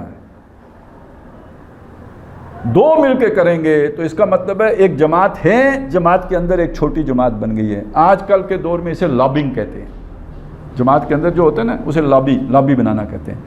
اچھا پھر لابی بنا کے ایک پریشر گروپ بنایا جاتا ہے، وہ پریشر گروپ پھر مرکزی قیادت کے اوپر پریشر ڈالتے ہیں، ہماری بات مانو نہیں تو ہم واک آؤٹ کریں گے، ہماری بات مانو نہیں تو ہم پریس کانفرنس کریں گے، ہماری بات مانو نہیں تو ہم یہ کریں گے، ہم وہ کریں گے. اب سمجھ آئی، یہ لابنگ ہے. سیاسی جماعتوں میں یہ جائز ہوتی ہے، دینی جماعت کے اندر یہ پھر شیطانی کام ہے، اس میں تفرقے کی بنیاد اس لابنگ سے پڑے گی. اور یہ لابنگ کس چیز کے خلاف ہوتی ہے؟ بنیادی اساسی جو آپ کے نظریات ہوتے ہیں، جب ان سے ہٹ کر کوئی مشاورت ہو رہی ہے، ان کے خلاف کوئی مشاورت ہو رہی ہے، وہ نظریات کہ جنہوں نے آپ کو جوڑا ہے، جن کی بنیاد پر آپ جمع ہوئے ہیں، ان نظریات کے خلاف جب کوئی مشاورت ہو رہی ہوتی ہے تو یہ مشاورت در حقیقت نجوہ کے حکم میں جائے گی، جو چھپ کر باقی جماعت سے پوشیدہ ہو کے کی جا رہی ہوگی. اب نبی صلی اللہ علیہ وسلم کے دور میں یہ مشاورت کہاں پہ ہو رہی تھی؟ لو رینکس میں ہو رہی تھی، نچلے رینکس میں ہو رہی تھی. اوپر کون ہے؟ خود محمد رسول اللہ ہیں صلی اللہ علیہ وسلم. والذین معہ کون ہیں؟ اشداء علی الکفار رحماء بینہم. ایک بڑی جماعت تو وہ ہیں مخلص صحابہ کرام. یہ نیچے کونوں کھدروں میں چھپ چھپا کے کوئی بات کر، اور ان کی کوئی حیثیت وہاں پہ نہیں ہے. جماعت کے اندر یہ کسی مضبوط حیثیت کے حامل نہیں ہے، کوئی ان کے پاس عہدہ نہیں ہے، کوئی یہ رتبے والے، اپنی سوشل رتبے ان کے ہیں، سماجی سطح ان کے. عبداللہ ابن ابی سردار بننے والا تھا، وہ اس کی حیثیت ہے، سٹیٹس ہے اس کا. لیکن اجتماعیت کے اندر نبی صلی اللہ علیہ وسلم کی جماعت کے اندر اس کے پاس کوئی پوزیشن نہیں ہے، کوئی آفس بیئرر نہیں ہے، وہ کوئی اس کے پاس کوئی پوزیشن ہولڈر نہیں ہے، وہ کچھ بھی نہیں ہے، ایک عام کارکن ہے. تو جب نچلے سطح پر اس طرح کے نجوے ہوں تو وہ کو کوئی بڑا نقصان نہیں پہنچا سکتے. اس کا رخ وہی رہتا ہے جس رخ پہ وہ چل رہی ہوتی ہے. صرف کیا ہوتا ہے ان آزمائشوں کے نتیجے میں وہ جن کے اندر اللہ کی محبت نہیں تھی، آہستہ آہستہ وہ ایکسپوز ہوتے چلے جاتے ہیں، یہاں تک کہ سب کو پتہ چل جاتا ہے کہ یہ منافق لوگ ہیں. نبی صلی اللہ علیہ وسلم کی جماعت میں آپ دیکھیں غزوہ احزاب، جسے قرآن سورہ احزاب میں اس کا ذکر کرتے ہیں، ہم اسے عام طور پہ غزوہ خندق کہتے ہیں، وہ جس میں خندق کھود کے دفاع کیا گیا. اب آپ دیکھیے سچویشن ایک بن گئی. جب وہ سچویشن بنی تو جو منافقین تھے اس سچویشن کو دیکھ کے انہوں نے کیا کہا؟ ان کی زبان پر کچھ الفاظ آئے، قرآن نے ان کو نقل کیا ہے. انہوں نے کہا ما وعدنا اللہ ورسولہ الا غرورا، ہم سے اللہ اور اس کے رسول نے وعدے نہیں کیے تھے مگر جھوٹے وعدے کیے تھے. سمجھ آئی؟ کیا کہا؟ اللہ اور رسول نے جھوٹے وعدے کیے تھے. یعنی اللہ پر یہ کہتے ہوئے کہ اللہ نے ہم سے جھوٹا وعدہ کیا، انہیں کوئی شرم ہی نہیں آئی. رسول نے ہم سے جھوٹا وعدہ کیا کہتے ہوئے کوئی شرم ہی نہیں. اس سے آپ اندازہ لگائیں دل کتنے سخت ہو چکے ہوئے تھے. جس بندے کے اندر ایمان کی کوئی رمق ہو وہ یہ بات کہہ سکتا ہے؟ اچھا یہ جو دل کی کیفیت ہے یہ زبان پر کب آئی؟ جب وہ حالات وہ بن گئے. اگر وہ حالات وہ نہ بنے ہوتے تو یہ کیفیت کبھی باہر نہیں آنی تھی. اب آپ کو سمجھ آیا کہ اللہ وہ حالات بناتا ہے جب آپ کے دل کی بات آپ کی زبان پہ آ جاتی ہے. سورہ آل عمران میں جس میں غزوہ احد کے حالات کا ذکر ہے، اس میں یہ بات آتی ہے کہ جو انہوں نے اندر چھپایا ہوا ہے وہ ظاہر نہیں کر رہے تھے، اندر اس سے زیادہ چھپایا ہوا جو ان کے دلوں میں ہے وہ زیادہ ہے. اچھا یہی بات جو ہے وہ بعض دوسری جگہوں پہ بھی آئی ہے، لیکن اب وہ جو دل میں تھا وہ زبان پہ آ گیا. کب؟ غزوہ احزاب کے، غزوہ خندق کے موقع پر وہ آ گیا. اچھا حالات وہی ہیں، صورتحال وہی ہے، مشکلات وہی ہیں جو ان کو فیس ہو رہی ہیں. ایمان والوں نے کیا بات کی ہے؟ وہی حالات دیکھ کر ھذا ما وعدنا اللہ ورسولہ وصدق اللہ ورسولہ، ہم سے تو اللہ اور اس کے رسول نے اسی کا وعدہ کیا تھا اور اللہ اور رسول نے سچ کہا. دیکھیں ایک ہی صورتحال ہے، ایک کا موقف کیا ہے کہ ہم سے جھوٹ بولا گیا، دوسرے کا موقف کیا ہے؟ یہی تو ہم سے کہا گیا تھا. تو سچے لوگ جانتے تھے کہ یہ آزمائش کا راستہ ہے، تکلیفوں کا راستہ ہے، مشکلات کا راستہ ہے. وَلَنَبْلُوَنَّكُمْ بِشَيْءٍ مِّنَ الْخَوْفِ وَالْجُوعِ وَنَقْصٍ مِّنَ الْأَمْوَالِ وَالْأَنفُسِ وَالثَّمَرَاتِ. اور جو جھوٹے تھے وہ اس لیے آئے تھے کہ میں تمہارے ہاتھ میں کیسر و کسرا کے کنگن دیکھ رہا ہوں. تو وہ جب انہوں نے دیکھا کہ ہم تو پیشاب کرنے باہر نہیں جا سکتے تو انہوں نے کہا کیسر و کسرا کے کنگن کہاں، یہاں تو مرنے والے ہیں. تو انہیں نظر آیا کہ یہ تو جھوٹ بولا گیا ہم سے. انہیں نظر آیا کہ یہی تو ہم سے پہلے آزمائش ہوگی، کھرا کھوٹا چھانٹی ہوگی، کون اللہ سے محبت کرنے والا ہے اور کون دنیا سے محبت کرنے والا ہے، پولرائزیشن ہوگی. جب زر خالص علیحدہ ہو جائے گا پھر اللہ کی نصرت آئے گی اور ہاتھ میں سونے اور چاندی کے کنگن آئیں گے، پہلے نہیں آئیں گے. اگر پہلے ہی پہنا دیتے نا ادھر، تو جو ہم نے پاکستان کا حال کیا نا اس ریاست مدینہ کا، تو اس ریاست مدینہ کا بھی یہی حال ہونا تھا.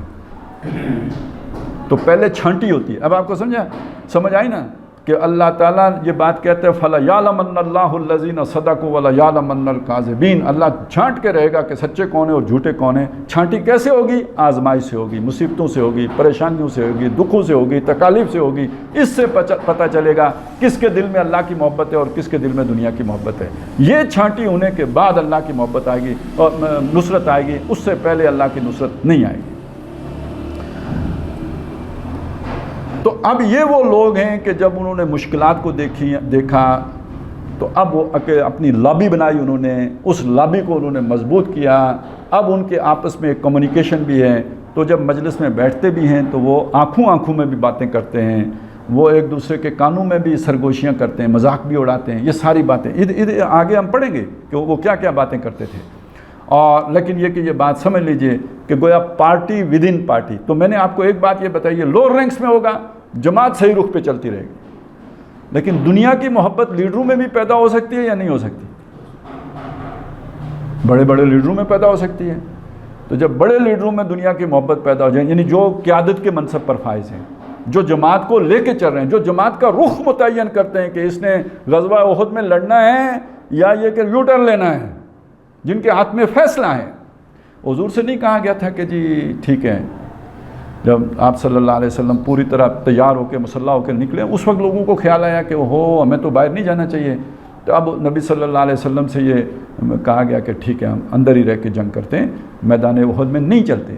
وہی لوگ جو پہلے دباؤ ڈال رہے تھے کہ باہر چلتے ہیں، اب جب انہیں نظر آیا کہ ہم سے غلط فیصلہ ہو گیا تو نبی صلی اللہ علیہ وسلم سے یہ بات کہی. تو حضور نے فرمایا نبی کی یہ شان نہیں ہے کہ جب وہ ہتھیار باندھ لے تو اس کے بعد کھولے. اب جو فیصلہ ہو گیا ہے اسی پر عمل ہونا ہے. اور قرآن مجید میں نے بھی نبی صلی اللہ علیہ وسلم کی اس بات کی تائید کی. ٹھیک ہے پہلے مشورہ ہوگا، ساری بات ہوگی، لیکن فَإِذَا عَزَمْتَ، جب ایک دفعہ آپ نے ارادہ باندھ لیا کہ اب ہم نے یہ کام کرنا ہے، فَتَوَكَّلْ عَلَى اللَّهِ، اب اللہ پر بھروسہ کرو. تو قیادت ہی اگر اللہ پر بھروسہ نہ کرے اور دنیا کی محبت میں گرفتار ہو جائے، اب پھر وہ بنی اسرائیل بن جاتی ہے. میں نے آپ کو شروع میں 3 مثالیں دی تھی، شیطان کی دی تھی، انفرادی مثال تھی. بلم بن باورا کی مثال دی تھی، انفرادی تھی. اب آپ یہ سمجھ لیں کہ اگر بلم بن باورا یا جیسے شیطان فرشتوں کے لوور رینکس میں تھا، اگر یہ والے لوگ جن کے اندر قلب مائیت ہو جاتی ہے، یا اللہ کی محبت کی بجائے دنیا کی محبت میں گرفتار ہو جاتے ہیں، یہ اگر لوور رینکس میں ہوں تو کوئی مصیبت نہیں آتی. لیکن اگر یہ اپر رینکس میں ہوں، ٹاپ براس میں ہوں، تو یہ پوری کی پوری اجتماعیت کو منافق بنا دیتے ہیں، اسے غلط رخ پہ ڈال دیتے ہیں، اسے اس قربانی کے مشن سے ہٹا دیتے ہیں اور مصلحت سے دوچار کر دیتے ہیں. مفاہمت کی سیاست، آپ نے سنا مفاہمت کی سیاست، کیونکہ آپ اگر وہ مزاحمت کی سیاست کریں گے تو پھر یہ ہے کہ گولی بھی چل جاتی ہے. بے نام راہوں پہ جو ہے نا انجانی گلیوں میں بندے مارے جاتے ہیں. بینظیر نہیں ماری گئی، وہ اس کا بھائی نہیں مارا گیا، تو ادھر تو پھر پتہ ہی نہیں، نامعلوم افراد قتل کر کے چلے جاتے ہیں. تو اس کے مقابلے میں مفاہمت کی سیاست ہو تو بندہ صدر بھی بن سکتا ہے. ہاں صحیح بات ہے نا. آپ کا ذہن کسی بندے کی طرف نہیں جانا چاہیے، میں ویسے بات کر رہا ہوں. تو آپ ایک بات کو سمجھیں کہ جب مفاہمت ہوگی تو ٹھیک ہے مل کے کھائیں گے، اور جب مزاحمت ہوگی تو پھر یہ کہ قربانی کا مسئلہ پیش آئے گا. تو اگر یہ مفاہمت اوپر آ جائے تو پھر مزاحمت نہیں ہو سکتی، تو مزاحمت نہیں ہو سکتی تو پھر مل جل کے کھانا ہوگا. اب میں آپ کو صرف ایک حدیث سنا دیتا ہوں، بلکہ اس کا مفہوم سنا دیتا ہوں، بات آپ کو سمجھ میں آ جائے.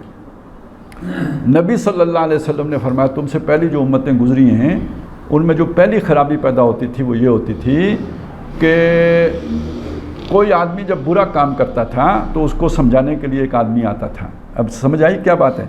برا کرنے والا کوئی بندہ ہے جو بھی ہے، سمجھانے والا کون ہوگا؟ نیک آدمی، اچھا آدمی، وہی سمجھانے جائے گا نا، وہ سمجھانے، ابھی خرابی تو نہیں ہے نا، نیک آدمی کا کام ہے سمجھانا، برے نے جو غلطی کی اگر وہ سمجھانے بھی نہ جائے تو یہ تو بڑی خرابی ہو گئی نا، وہ سمجھانے گیا گویا ابھی کوئی بڑی خرابی نہیں ہوئی، تو خرابی کیا ہوئی؟ حضور نے فرمایا خرابی یہ ہوئی کہ وہ اس کی اصلاح نہیں ہوتی تھی، یعنی اس کے سمجھانے سے باز نہیں آتا تھا، اور یہ جو سمجھانے گیا ہوتا تھا یہ اس کے ساتھ بیٹھ کے کھاتا بھی تھا، پیتا بھی تھا، ہم مجلس، ہم نشیں، ہم نوالا، ہم پیالہ۔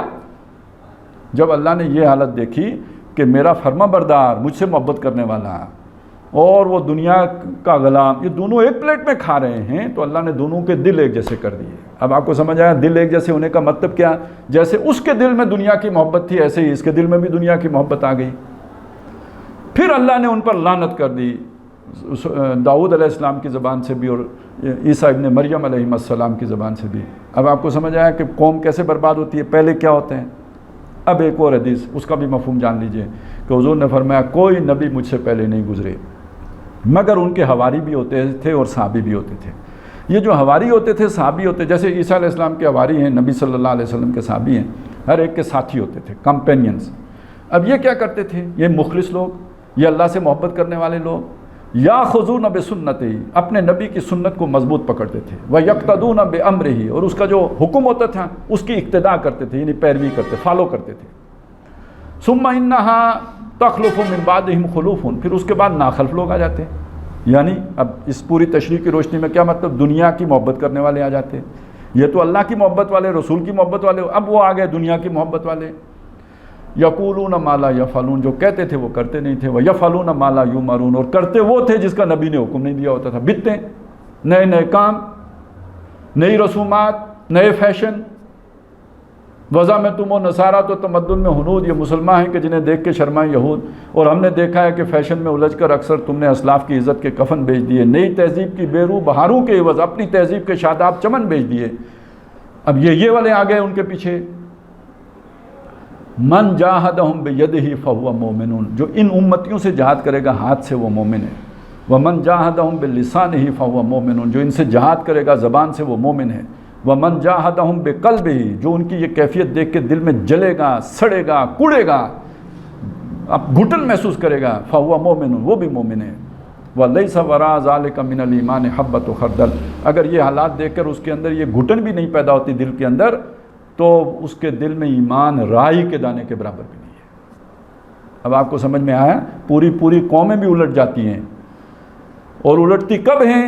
کہ جب ان کے اندر یعنی جو ہے نا لا تزغ قلوبنا، انفرادی بھی ہوتا ہے، اجتماعی بھی ہوتا ہے، اور اجتماعی کب ہوتا ہے؟ کہ جب اوپر والے لوگ، سربراہ لوگ، لیڈر لوگ، امیر لوگ، رہنمائی کے منصب پر فائز لوگ، جب ان کے دلوں میں دنیا کی محبت آتی ہے، وہ پھر پوری اجتماعیت کو غلط رخ پہ لے کے چلے جاتے ہیں۔ نچلے سے آتی ہے تو ٹھیک ہے، وہ ایک فرد کے اندر تباہی آئے گی، وہ اپنے ایک جتھا بنا لے گا، پارٹی ود ان پارٹی بن جائے گی، ان کو اللہ تعالیٰ نمایاں کرے گا، سب کو پتہ لگ جائے گا ان کی اصلیت یہ ہے، آخر میں ذلیل کرے گا اور ان کا کوئی وار کارگر نہیں ہونے دے گا۔ ان کے مقابلے میں اس جماعت کی حفاظت کون کرے گا؟ اللہ کرے گا، ان کے شر سے اللہ انہیں بچائے گا اور انہیں ننگا کرے گا۔ لیکن جب اوپر ہی وہ بات ہو جائے تو پھر یہ کہ آہستہ آہستہ مخلصین کے لیے کوئی حل نہیں رہ جاتا کہ پھر وہ تتر بتر ہو جائیں، دائیں بائیں ہو جائیں، کیونکہ یہ تو جہاز اب دوسرے رخ پہ چل پڑا ہوتا ہے۔ یہ ہوتا ہے جو دنیا میں ہوتا آیا ہے، اور یہ نجوہ کی اہمیت ہے۔ یعنی یہ کام شروع کہاں سے ہوتا ہے؟ ایک آدمی کو وہ شیطانی خیال آیا، وہ شیطانی خیال اس نے دوسرے کے ساتھ شیئر کیا، جس کے دل میں ویسی ہی شیطنت تھی، یہ دو جڑ گئے، جب یہ دو جڑ گئے تو ایک جتھا وجود میں آنا شروع ہو گیا، اور کرتے کرتے کرتے پارٹی ود ان پارٹی بن گئی۔ یہ پارٹی ود ان پارٹی نیچے بنی تو خیریت رہے گی، یہ پارٹی ود ان پارٹی اوپر بن گئی تو بس وہ ریل کا انجن ہے، پوری ریل کو جو ہے نا وہ سکھر سے کراچی لے جانے کے بجائے کوئٹہ لے کے چل پڑے گا۔ یہ ہوتا ہے جی۔ تو اللہ تعالیٰ ہمیں دین کے ان حقائق کو سمجھنے کی توفیق عطا فرمائے، اور ہمارے دلوں کو ہدایت دینے کے بعد کج نہ فرمائے۔ پہلی بات تو یہ ہے کہ اللہ ہمیں ہدایت دے، اور پھر ہدایت ملنے کے بعد ہمیں اس ہدایت پر استقامت عطا فرمائے۔ بارک اللہ لی و لکم فی القرآن العظیم و نفعنی و ایاکم بالآیات والذکر الحکیم۔